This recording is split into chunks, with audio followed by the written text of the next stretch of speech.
तो चलिए आप सभी का औपचारिक तौर से एक बार फिर स्वागत करता हूं आज के लाइव सेशन में।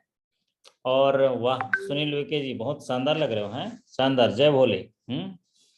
तो सभी साथी जो ऑन द स्क्रीन और आज मेरे साथ इस सेशन में जुड़े हुए हैं उनका स्वागत करता हूं और आशा करता हूं कि आप सभी शानदार होंगे, जबरदस्त होंगे, बेहतरीन होंगे, जिंदाबाद होंगे, टॉप ऑफ द वर्ल्ड होंगे।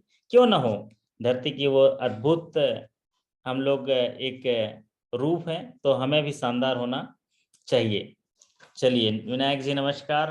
फटाफट सब लोग जो हैं कमेंट सेक्शन में अगर कोई भी बात मेरे जिस समय मैं ये सेशन लूँगा अगर आपको कोई बात कहनी हो तो कमेंट सेक्शन में कहिएगा। फिर जब सेशन समाप्त हो जाएगा 20 मिनट मेरा सेशन रहेगा, 10 मिनट आप लोग सवाल मुझसे पूछ सकते हैं, तो टोटल हम लोग आधा घंटा का सेशन करेंगे। तो आज इस वीडियो में हम लोग चर्चा करने वाले हैं कौन से वो इम्पोर्टेंट टॉपिक हैं जो आने वाले जो कमिंग एग्जाम है उन पर सवाल आने की पूरी संभावनाएं हैं। तो क्योंकि अगर हमको एग्जाम में आने वाले सवाल का पता चल जाए कि कौन से सवाल आ सकते हैं तो फिर हमारा काम बहुत कुछ जो है स्टार्ट बहुत ज़बरदस्त हो जाता है। तो जैसा कि आप स्क्रीन पर देख सकते हैं यहाँ पर हम लोग इम्पोर्टेंट टॉपिक्स पे चर्चा करेंगे। उनको पढ़ने की ज़रूरत है आपको, क्योंकि हर चीज़ ट्रेंड पे चलता है। आप किसी भी चीज़ पर जाइए, जो ट्रेंड है उस पर ही चीज़ें अभी चल रही हैं। तो चाहे वो गाना हो, चाहे वो सोशल मीडिया पे कोई सा चीज़ हो, ट्रेंडिंग है वही वहीं पर ही जो है चीज़ें अटकी रहती हैं। तो इसी कड़ी में एग्जाम में भी ट्रेंड होता है, कौन कौन से टॉपिक से सवाल आते हैं उस पर हम लोग चर्चा करेंगे। तो देखिए सबसे पहला जो ट्रेंडिंग टॉपिक है जिसपे इम्पोर्टेंट टॉपिक है आपके लिए वो है आपका प्रियोरिटी सेक्टर लेंडिंग। तो प्रियोरिटी सेक्टर लेंडिंग से ये तजुर्बा देखा गया है कि 4 क्वेश्चन लगभग आने की संभावनाएं होती हैं। तो प्रियोरिटी सेक्टर लेंडिंग जो है एक आपका ऐसा टॉपिक है जहां से आपके सवाल जरूर आते हैं। और प्रियोरिटी सेक्टर में भी कौन सा 2 सवाल तो जो है टारगेट से रिलेटेड आते हैं और 2 सवाल जो होते हैं वो अंदर से आते हैं। और अंदर से भी कौन से, एक हाउसिंग लोन के टॉपिक से आएगा और दूसरा जो है एजुकेशन लोन से आएगा। और बाकी जो है वीकर सेक्शन हो गया उसका टारगेट पूछेगा या प्रियोरिटी सेक्टर का टारगेट पूछेगा। जैसे अभी पिछले संडे को जो एग्जाम हुआ था उसमें पूछा गया था कि आपका एग्रीकल्चर का टारगेट कितना है, एग्रीकल्चर का टारगेट आरआरबी के लिए।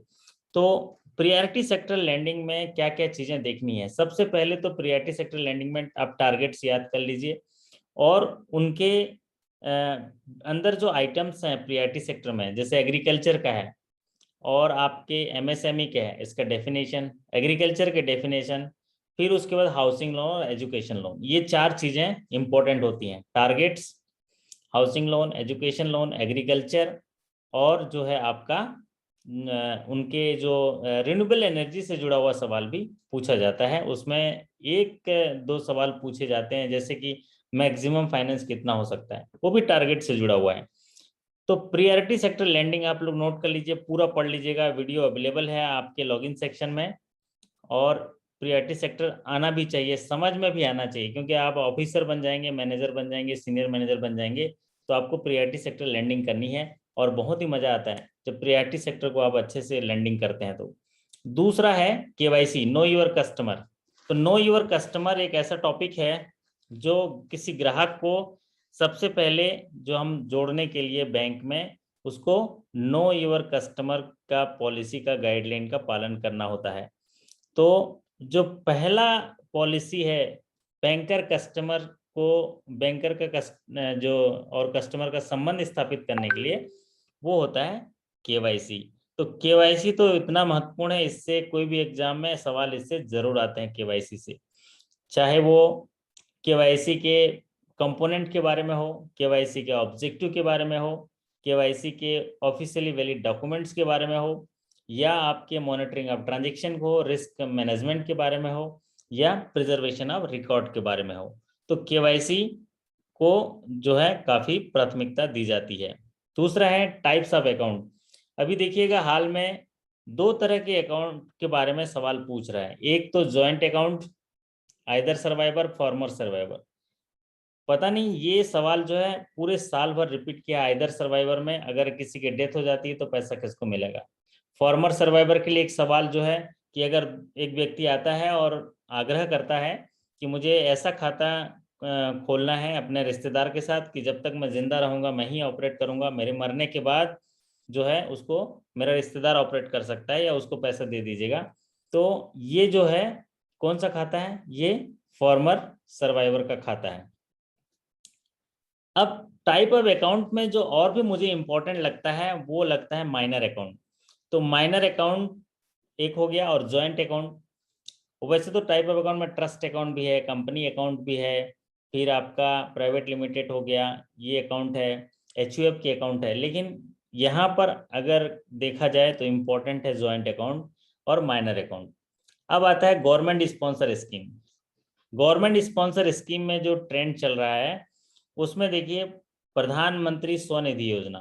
प्रधानमंत्री स्वनिधि योजना जो है ट्रेंडिंग है, इसके बारे में एक सवाल पूछा जाता है और सभी के सभी लोग इसको सही बनाएंगे, तो ये बोनस मार्क्स रहेगा, मतलब वो तो मिस नहीं होना चाहिए। दूसरा महत्वपूर्ण है गवर्नमेंट स्पॉन्सर में पीएमईजीपी। तो पीएमईजीपी से जुड़ा हुआ सवाल काफी पूछा जाता है गवर्नमेंट स्पॉन्सर स्कीम में।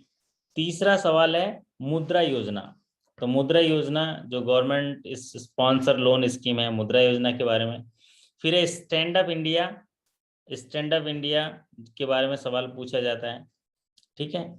और प्रधानमंत्री आवास योजना। तो गवर्नमेंट स्पॉन्सर जो लोन स्कीम है इनमें चार चीजें अभी प्राथमिकता के तौर पर ट्रेंडिंग चल रहे हैं।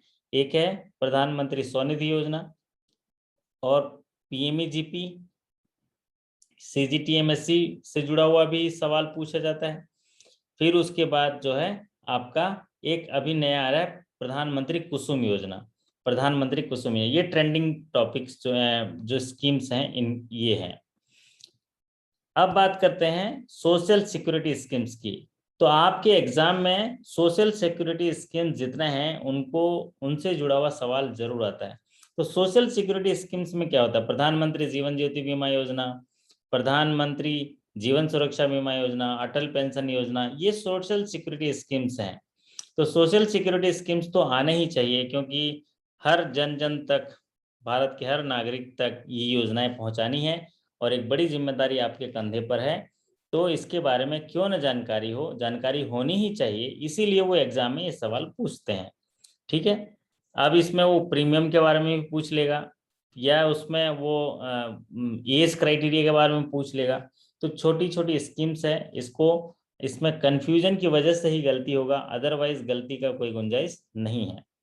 अच्छा, अगला जो इम्पोर्टेंट है वो है चेक रिलेटेड। चेक रिलेटेड सवाल जो है कॉमन सवाल पूछे जा रहे हैं। एक तो जब पैरेलल लाइन चेक के फेस पर डाल दिया जाए तो उसको क्या बोलते हैं, है ना। अगर एक एंडोर्समेंट है किसी चेक के पीछे, अगर ये अधिकार लिख दिया जाए कि इसका भुगतान इसको कर दिया जाए और साइन कर दिया जाए तो उसको क्या बोलते हैं, एंडोर्समेंट। तो चेक से रिलेटेड कुछ कॉमन कॉमन से सवाल पूछे जाते हैं। एक तो एंडोर्समेंट वाला, एक होता है क्रॉसिंग वाला, और एक होता है जो इनकम्प्लीट चेक होता है, इनकम्प्लीट चेक। तो चार तरह के चेक से जुड़े हुए सवाल पूछते हैं। पहला तो पूछता है कि अगर चेक के फेस में दो पैरेलल लाइन लिखा हो तो उसको क्या बोलते हैं, जनरल क्रॉसिंग। और अगर उसमें किसी बैंक का नाम लिख दिया जाए तो स्पेशल क्रॉसिंग। और दूसरा पूछता है चेक के पीछे अगर ये अधिकार दे दिया जाए कि इसका पैसा दुर्गेश सिंह जी को, बबलू मीना जी को दे दिया जाए, ठीक है, तो क्या होगा, एंडोर्समेंट होगा। और तीसरा होता है जो इनकम्प्लीट चेक, जिसको इंचोट चेक बोलते हैं, कि अगर चेक में कोई चीज इनकम्प्लीट है तो उसको इंचोट इंस्ट्रूमेंट बोलते हैं।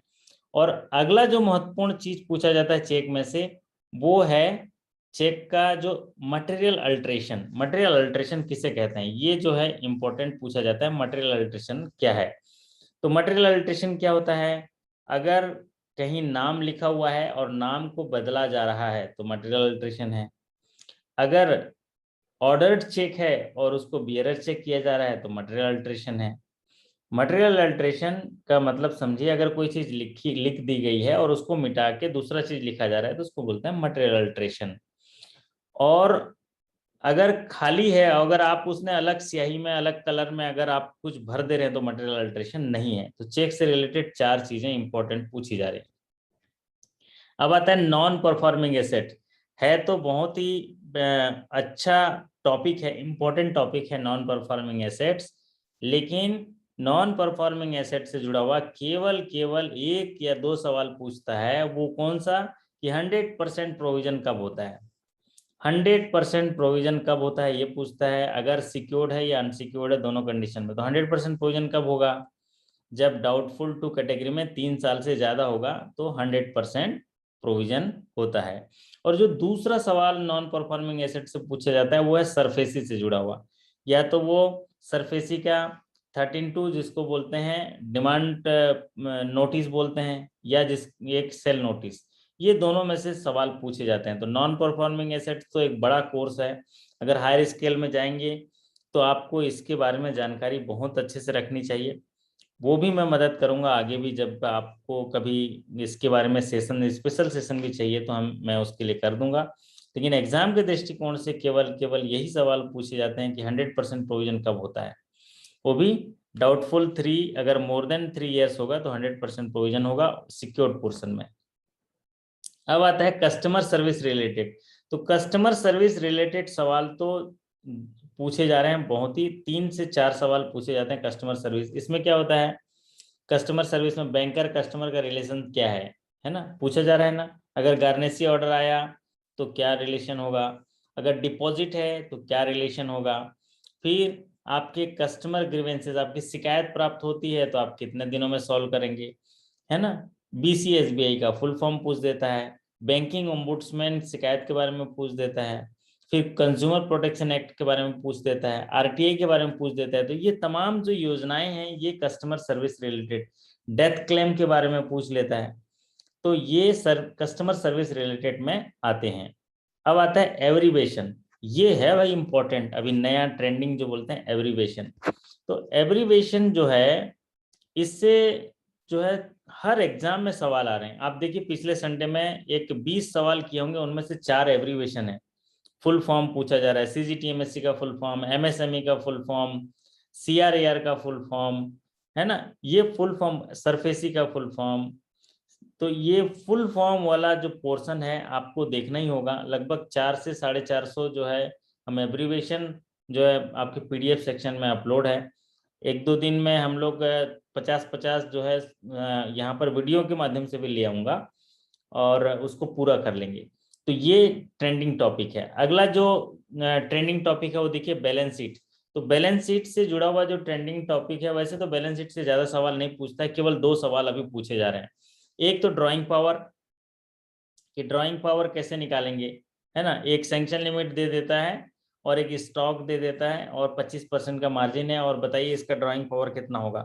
तो ये सवाल पूछता है बैलेंस शीट में। और दूसरा पूछता है कि जो गुडविल है वो कौन सा एसेट्स है, एसेट्स के बारे में पूछता है गुडविल।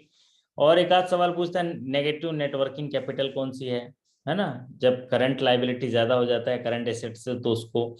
तो बैलेंस शीट तो वैसे अगर फ्रेशर्स हैं, अगर मान लीजिए आप लोन वगैरह डील नहीं करते हैं तो आपको कठिन लगता है, लेकिन कठिन है नहीं। अगर उसको सही तरीके से अगर समझ पाएंगे तो आपके लिए बहुत ही सरल होगा। अरे अनिल कुमार जी आगे एकदम, कौन सा लाइट जलाओ भाई, एकदम कैसे लग रहे हो आप। अच्छा अच्छा, लाइट ही गोल कर दिया उन्होंने। यस अनिल कुमार जी, डरावना लग रहे हो। देखो भूतिया लाइट टाइप का लग रहा है, हम हमारे साथी डर जाएंगे। चलिए अब बात करते हैं डिपॉजिट इंश्योरेंस। तो डिपॉजिट इंश्योरेंस जो है ये तो बहुत ही ट्रेंडिंग है भाई, नंबर 1 ट्रेंडिंग में बोलेंगे तो डिपॉजिट इंश्योरेंस। जो डीआईसीजीसी है डिपॉजिट इंश्योरेंस, इसमें ग्राहकों के जो अमाउंट हैं वो कितने मैक्सिमम उनका इंश्योरेंस होता है, और फिर उसका प्रीमियम कितना होता है, उसका जो क्लेम कितने दिन में मिलता है, ये डिपॉजिट डीआईसीजीसी है। तो इसका प्रीमियम कौन पे करता है, ये तमाम जो डीआईसीजीसी इंश्योरेंस का ये इंपॉर्टेंट है। अगला है डिजिटल बैंकिंग। डिजिटल बैंकिंग जो है अभी ट्रेंडिंग टॉपिक पे चल रहा है। आपके बैंक के जो डिजिटल बैंकिंग से जुड़े हुए ट्रांजेक्शन लिमिट है, मोबाइल बैंकिंग आपके यहाँ है तो उसका ट्रांजेक्शन लिमिट है, ये ट्रेंडिंग टॉपिक है।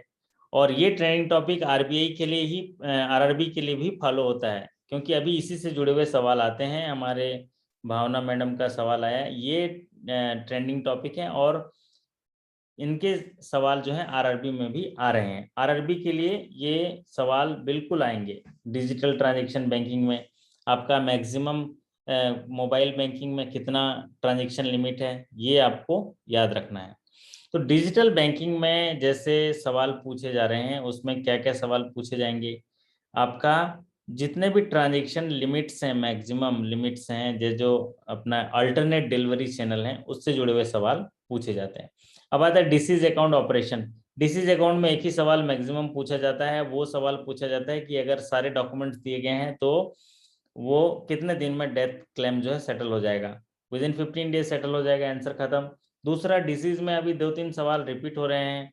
एक तो वही सवाल रिपीट होता है, A and B joint account है, दोनों का एफडी है, सी नॉमिनेशन है, ए की मृत्यु हो जाती है तो मैच्योरिटी के बाद किसको पैसा मिलेगा? सीधी सी बात है, बी को पैसा मिलेगा, बैंक अपने उत्तरदायित्व से मुक्त हो जाएगा, है ना। ये डिसीज में आप सवाल में यही रिपीट हो रहा है। दूसरा जो ट्रेंडिंग टॉपिक है इस पिछले साल से जो चल रहा है, वो है creation of charge of security. पिछले साल अगर जितने भी एग्जाम को देखा जाए तो सारे एग्जाम में एक सवाल कॉमन होता था कि अगर इमूवेबल प्रॉपर्टी है तो कौन सा चार्ज क्रिएट होगा? तो मॉर्गेज, सिंपल सी बात है, मॉर्गेज में काम हो जाता था। लेकिन इस साल थोड़ा सा चेंज किया। और दूसरा एक पूछता था हाइपोथिकेशन, अगर मूवेबल स्टॉक्स है तो उसमें कौन सा चार्ज होगा? तो हाइपोथिकेशन। इमूवेबल अगर एसेट्स है तो कौन सा लगेगा? मॉर्गेज। लेकिन इस बार थोड़ा चेंज कर दिया। इस बार क्या पूछ रहे हैं? इस बार पूछ रहे हैं कि जो आपका शेयर एंड डिबेंचर है उसमें कौन सा चार्ज क्रिएट होगा? शेयर एंड डिबेंचर में कौन सा चार्ज क्रिएट होगा पूछ रहे हैं। तो चार्ज क्रिएशन एक छोटा सा वीडियो है जिसमें सारे किस्म के चार्ज हैं, उसमें आप उसको देख लीजिएगा तो आपको पूरा आइडिया हो जाएगा। तो ज्यादा ट्रेंडिंग है एक तो immovable property mortgage, movable property hypothecation, और अभी शेयर एंड डिबेंचर जिसमें प्लेज या लियन किया जाता है। ये सवाल जो है पूछा जा रहा है। अब बात करते हैं टीडीएस एंड टैक्स रिलेटेड। तो टीडीएस एंड टैक्स रिलेटेड में अभी सवाल इस फाइनेंशियल ईयर में नहीं पूछे गए हैं। केवल 1-2 सवाल आरआरबी में पूछे गए हैं। वो किसमें? जो कैश विड्रॉल पर जो टैक्स लग रहा है, कैश विड्रॉल पे वो सवाल पूछे जा रहे हैं कि 1 करोड़ से अगर ज्यादा का कैश निकाल रहे हैं तो कितना % का टैक्स लगेगा, 2 करोड़ से ऊपर का है तो टैक्स कितना लगेगा। तो वो वीडियो में आपको अवेलेबल होगा और वो सेशन के माध्यम से भी मैं आपको पढ़ाऊंगा। आज केवल आप टॉपिक जान लीजिए, अपने डायरी में नोट कर लीजिए ताकि आप उसकी तैयारी अपने हिसाब से कर सकें। दूसरा है सीनियर सिटीजन रिलेटेड सवाल जो है ये इम्पोर्टेंट रहते हैं हमेशा। सीनियर सिटीजन रिलेटेड, जैसे आपका सीनियर सिटीजन सेविंग स्कीम के बारे में पिछले साल सवाल पूछा जा रहा था। इस बार कोई सवाल सीनियर सिटीजन रिलेटेड 1 अप्रैल से नहीं पूछा गया है। अब आता है बैंकर कस्टमर रिलेशनशिप। तो बैंकर कस्टमर रिलेशनशिप से तो सवाल जरूर ही आएंगे। एक सवाल जो है ज्यादातर जो पूछा जा रहा है वो है गारनेसी ऑर्डर, कि जब बैंक को एक गारनेसी ऑर्डर मिलता है तो रिलेशनशिप क्या होता है, ये सवाल पूछा जा रहा है। और दूसरा सवाल डिपॉजिट का पूछा जाता है। वो बहुत ही सरल है कि अगर एक डिपॉजिट करता है कस्टमर तो वो कौन सा संबंध बनेगा, मतलब आपका रिश्ता क्या कहलाएगा। तो ये बैंकर कस्टमर रिलेशनशिप। दूसरा है गार्नेसी ऑर्डर, अटैचमेंट ऑर्डर। तो गार्नेसी ऑर्डर से और अटैचमेंट ऑर्डर से सवाल तो वैसे फ्रिक्वेंटली नहीं पूछा जा रहा है, लेकिन आपको ग्राहक सेवा से जानते हुए इनको जो है पढ़ना जरूरी है। वैसे देखा जाए तो ये अभी भले ही यहाँ पर अंकित किया गया 1 नंबर के लिए, लेकिन इसमें से जुड़ा हुआ सवाल नहीं पूछा जा रहा है। चलिए अब बात करते हैं अगले ट्रेंडिंग टॉपिक पे कि कौन कौन से और टॉपिक हैं जिस पे सवाल पूछे जाते हैं। ये है लिमिटेशन पीरियड। ये बड़ा ट्रेंडिंग टॉपिक है, लिमिटेशन पीरियड। लिमिटेशन पीरियड से जुड़ा हुआ सवाल पिछले साल से लेके अभी भी हर एग्जाम में लिमिटेशन पीरियड पूछा जाता है। लिमिटेशन पीरियड वो अवधि होता है जहां पर कोई लीगल डॉक्यूमेंट जो है वो लीगल डॉक्यूमेंट वो वैलिड होता है कि उस अवधि में बैंक जो है दावा दायर कर सकता है अपने कर्ज की वसूली के लिए। तो लीगली वैलिड होता है दावा दायर करने के लिए, सूट फाइल करने के लिए या सिविल सूट करने के लिए, तो उस अवधि को बोलते हैं लिमिटेशन पीरियड।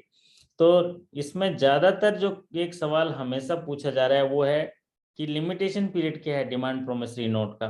तो 3 year from the date of demand promissory note, यही सवाल पूछा जा रहा है। तो एक ही सवाल पूछा गया है मतलब समझ लीजिए 100 बार एग्जाम हुआ होगा तो 99 बार अगर सवाल पूछा गया तो यही सवाल कि what is the limitation period for demand promissory note. तो डिमांड प्रोमिसरी नोट का 3 years from the date of demand promissory note. अब आता है महत्वपूर्ण हिस्सा, ये अभी तक के जो है अपन जनरल बैंकिंग या यूनिवर्सल बैंकिंग के बारे में पढ़ रहे थे। अब आते हैं इंटरनल बैंकिंग। तो इंटरनल बैंकिंग में जो सवाल पूछे जाते हैं, बैंक बिजनेस फिगर। आपके बैंक एज ए होल 31 मार्च 2021 को 31 मार्च 2021 को जो बिजनेस फिगर था उसके 10 पैरामीटर पे सवाल पूछे जाते हैं। तो 10 पैरामीटर को आपको याद करना चाहिए और जरूर याद रहना चाहिए, क्योंकि आप जिस बैंक में काम करते हैं उस बैंक के पिलर, उस बैंक के बिजनेस फिगर के बारे में आपको जानकारी होनी ही चाहिए। क्यों? क्योंकि अगर जानकारी नहीं होगा तो आप लक्ष्य के प्रति कैसे अपना ध्यान साधोगे। अगर आपको जानकारी नहीं है कि आपकी मंजिल क्या है तो आप उसकी तैयारी कैसे करोगे? तैयारी ही नहीं कर पाओगे। आपको जाना कहाँ है पता ही नहीं है तो क्या तैयारी करोगे? तो बैंक के बिजनेस फिगर में 10 चीजें क्या है? Total business figure, total deposit, total advances, Kasa deposit, capital कितना है, और ग्रॉस एनपीए कितना है, नेट एनपीए कितना है, प्रॉफिट जो है कितना है, नेट प्रॉफिट कितना है, फिर बिजनेस पर ब्रांच कितना है, प्रॉफिट पर ब्रांच कितना है, और बिजनेस पर एम्प्लॉय कितना है, प्रॉफिट पर एम्प्लॉय कितना है। ये चीजें जो है आपको जाननी चाहिए। फिर सीआरएआर कितना है, capital to risk adequacy ratio कितना है। फिर आपको जो सवाल पूछता है उसमें एक सवाल पूछता है आपका प्रोविजन कवरेज रेशियो भी पूछता है। ठीक है, इतनी सारी चीजें आपको ध्यान देने की जरूरत है। अब आते हैं बैंक इंटरनल लोन स्कीम। तो बैंक इंटरनल लोन स्कीम में वही सवाल पूछे जाते हैं जो अभी ट्रेंडिंग है। जैसे कि एक गोल्ड लोन ट्रेंडिंग है, तो गोल्ड लोन आपके बैंक में है तो आप उसको रट डालिए, याद कर लीजिए, क्योंकि उससे जुड़ा हुआ सवाल आएगा। और ये पूरा पूरा अनुभव इस साल भी यह देखा जा रहा है कि गोल्ड लोन से जुड़ा हुआ सवाल जरूर आ रहा है। दूसरा हाउसिंग लोन हो गया, एजुकेशन लोन हो गया, ये 3 लोन से जुड़े हुए सवाल आते हैं। तो ये बैंक के इंटरनल लोन स्कीम है। अगला है ऑडिट इंस्पेक्शन रिलेटेड इशू। तो अभी जो है पिछले साल से चेंज किया, ऑडिट से जुड़ा हुआ सवाल जरूर पूछ रहे हैं कि अगर एक ब्रांच हाई रिस्क में है तो उसको कितने मार्क्स मिलेंगे, अगर एक ब्रांच मीडियम रिस्क में है तो वो जो है कितने दिन में उसकी ऑडिट फिर होनी चाहिए, ऑडिट फ्रीक्वेंसी के बारे में पूछा जाता है। इंटरनल ऑडिट जो है कितने दिन में क्लोज हो जानी चाहिए, उसका कंप्लायंस कितने दिन में हो जानी चाहिए, ये तमाम चीजें जो है ऑडिट इंस्पेक्शन में पूछे जाते हैं। फिर इसमें लीगल ऑडिट होता है, स्टॉक ऑडिट होता है, स्नैप ऑडिट होता है, और आपके रिस्क बेस्ड इंटरनल ऑडिट होता है, फिर इंफॉर्मेशन सिस्टम ऑडिट होता है। तो ज्यादातर सवाल जो इसमें पूछे जाते हैं वो है उनके रिस्क कैटेगराइजेशन के बारे में। लो रिस्क, अगर ब्रांच कितना नंबर पाती है तो low risk, medium risk, high risk, और उसकी फ्रीक्वेंसी के बारे में कि उस ब्रांच की ऑडिट कितने कितने दिनों में होगी, और उसका क्लोजर के बारे में ये पूछा जाता है। अगला है रिकवरी से जुड़ा हुआ। तो रिकवरी से जुड़ा हुआ जो सवाल है एक आध सवाल पूछ लेता है, वैसे ज्यादातर सवाल नहीं पूछे जा रहे हैं। नहीं तो ओटीएस से रिलेटेड मैक्सिमम सेक्रीफाइस कितना कर सकते हैं करके सवाल पूछता है। अब आते हैं ड्राइंग जो lending power, discretionary lending powers, मतलब सैंक्शनिंग पावर जिसको बोलते हैं। हर स्केल के सैंक्शनिंग पावर अलग अलग होते हैं।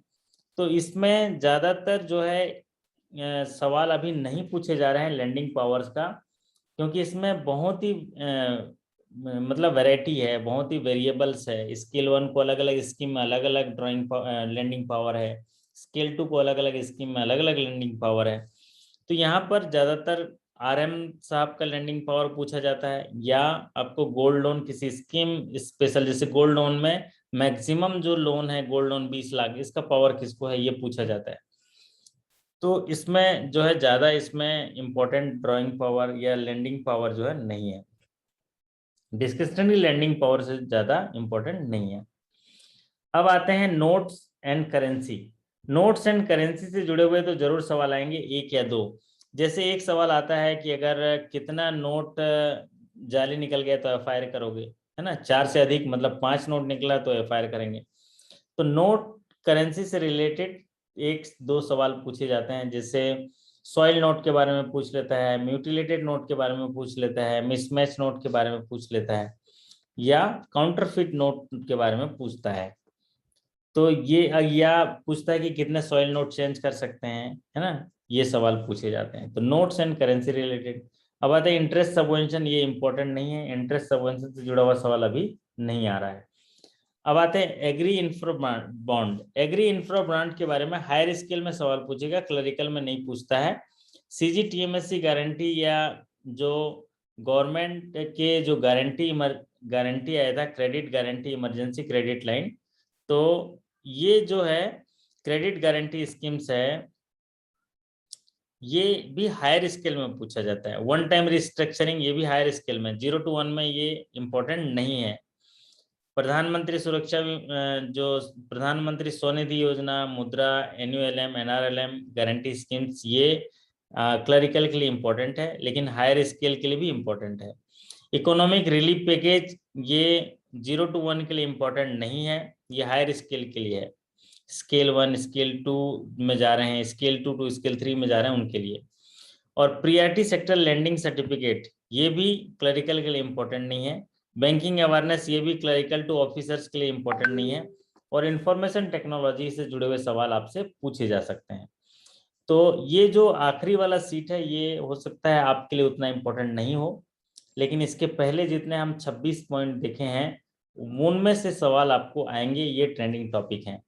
तो जी हाँ, ये ट्रेंडिंग टॉपिक आज हम चर्चा कर रहे थे, जिसमें आपको एक आइडिया मिला होगा कि हमको क्या क्या चीज पढ़ना है, क्या क्या चीज छोड़ना है। क्योंकि बैंकिंग एक ऐसा जो समंदर है, जहां से आप मोती चुनते रहो, कभी आपको पता ही नहीं चलेगा कि कितना है। मतलब रिटायर भी हो जाएंगे तब तक पढ़ते रहेंगे, आपके पास इतना ज़्यादा बैंकिंग वास्ट है। और नया बदलाव होते रहता है, नई चीज़ें आती रहती हैं। तो समय के पास देखिए इतना समय नहीं है कि वो आपको दोबारा समय दे सके, इसलिए जो समय मिला है उसी समय का भरपूर समय तरीके से समय ले लीजिए उससे, और इस समय के साथ अपने पढ़ाई करने के लिए समय दे दीजिए। और उस पढ़ाई को समय देते हुए अपने स्वास्थ्य का भी ध्यान रखते हुए बैंक को भी समय दे दीजिए, साथ ही साथ अपने जीवन के लक्ष्य के लिए समय दे दीजिए। तो फिर आप अपने जीवन के लिए दोबारा समय दे सकते हो बेहतरीन तरीके से। कहने का तात्पर्य ये हुआ कि आपके पास समय बिल्कुल नहीं है, जो मौका मिला है उस मौके को हासिल कर लो, फिर अगला मौका आपके लिए खड़ा है। तो हमेशा ही मैं आप लोगों को मोटिवेट भी करते रहता हूँ कि ईश्वर का दिया अल्प नहीं होता, जो टूट जाए वो संकल्प नहीं होता।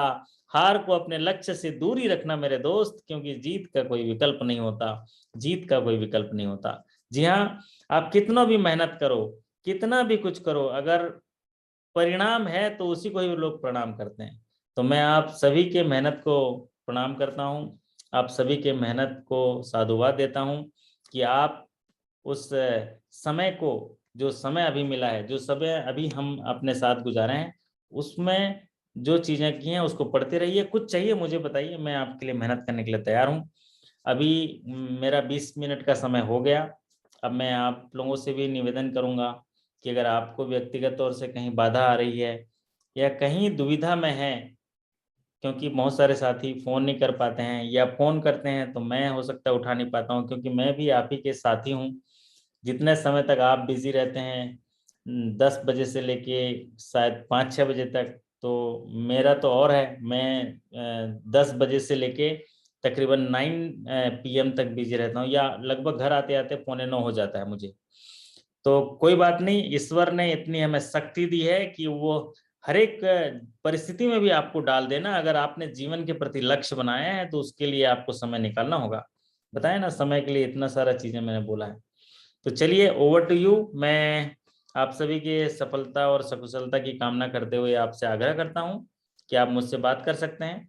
बात करने के लिए आप अपना कैमरा ऑन कर सकते हैं और ऑडियो ऑन कर सकते हैं, तो बड़ी मेहरबानी होगी।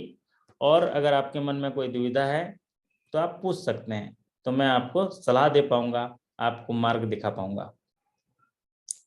तो और अगर आप लोग सवाल नहीं करेंगे तो 5 मिनट बाद सेशन जो है हम जो यहाँ पर एंड कर लेंगे, और कल फिर हम लोग कोई नया टॉपिक लेके बात करेंगे।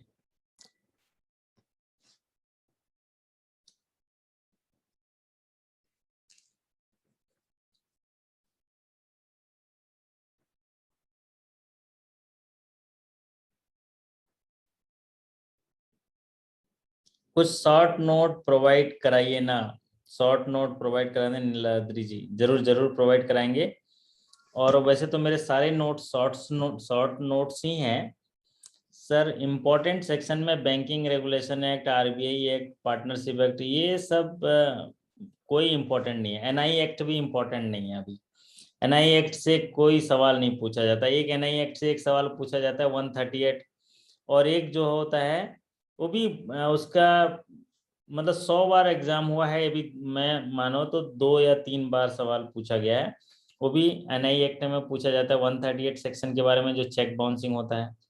फिर एक पूछा जाता है अगर कलेक्शन के लिए चेक भेजा गया है तो वहां पर प्रोटेक्शन कब मिलेगा, उस सेक्शन वाला पूछा गया है। बैंकिंग रेगुलेशन एक्ट में एक सेक्शन हमेशा पूछा जाता है कि बैंकिंग की परिभाषा कहाँ दी गई है। तो बैंकिंग की परिभाषा कहाँ दी गई है, 5B या बैंकिंग रेगुलेशन एक्ट। तो वो उतना इम्पोर्टेंट नहीं है, जानकारी के लिए इम्पोर्टेंट जरूर है, एग्जाम के दृष्टिकोण से अभी के ट्रेंडिंग टॉपिक से आउट ऑफ ऑर्डर है जी। और कोई सवाल हमारे साथी, आरआरबी के लिए कुछ नोट्स, आरआरबी के लिए शॉर्ट नोट्स। हाँ, तो मेरा तो पूरा आरआरबी के लिए ही है मैक्सिमम, अगर जो मैं लाइव सेशंस के माध्यम से करता हूँ तो। बाकी तो आपके लॉगिन सेक्शन के अंदर तो एजीएम लेवल तक भी मटेरियल अवेलेबल है। Sir code of demand draft कहाँ से मिलेगा? कोड, डिमांड ड्राफ्ट कोड, वो तो आपके पीडीएफ सेक्शन में अपलोड है ना, कि अलग अलग इंस्ट्रूमेंट का कौन सा जो है कोड है। डिमांड ड्राफ्ट का 16 है, तो ट्रांजेक्शन कोड से जुड़ा हुआ यही सवाल पूछा जाता है कि डिमांड ड्राफ्ट का कोड कितना है, तो 16 है। तो कोड कहाँ से मिलता है? जैसे चेक, चेक है क्या, चेक में देखिएगा कि जहां पर वो एमआईसीआर नंबर या चेक नंबर लिखा रहता है उसके आखिरी में एक कोड रहता है। डीआईसीजीसी क्लेम टाइम क्या है? क्लेम जो है वो 2 महीने के अंदर जो है, क्लेम होने के 2 महीने के अंदर भुगतान होता है डीआईसीजीसी में, है ना। डीआईसीजीसी में अगर क्लेम करना है तो उसमें क्या होगा कि 2 महीने के अंदर जो है वो पैसा मिलता है।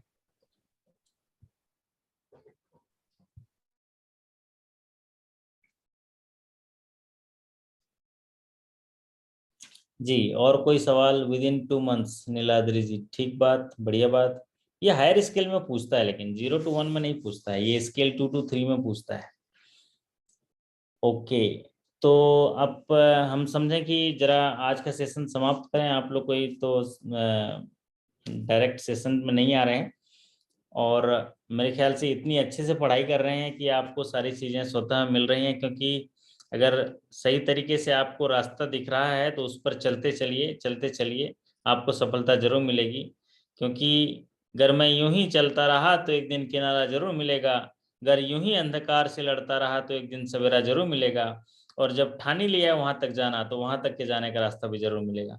आपके अंदर एक अच्छा सा रास्ता अगर आपके अंदर है तो आपके अंदर हौसला होना चाहिए वहां चलने के लिए, आप जरूर पहुंचेंगे। और मैं पहुंचा के ही रहूंगा, जरूर आपको सफलता तक पहुंचा के रहूंगा। सब नाव में सवार हैं, और जब मैं उस नाव को चला रहा हूं तो फिर कोई डाउट वाली बात ही नहीं है। ठीक है, आप बस अपनी समस्या जरूर बताइएगा, और फिर उसको हम ठीक करने की कोशिश करेंगे।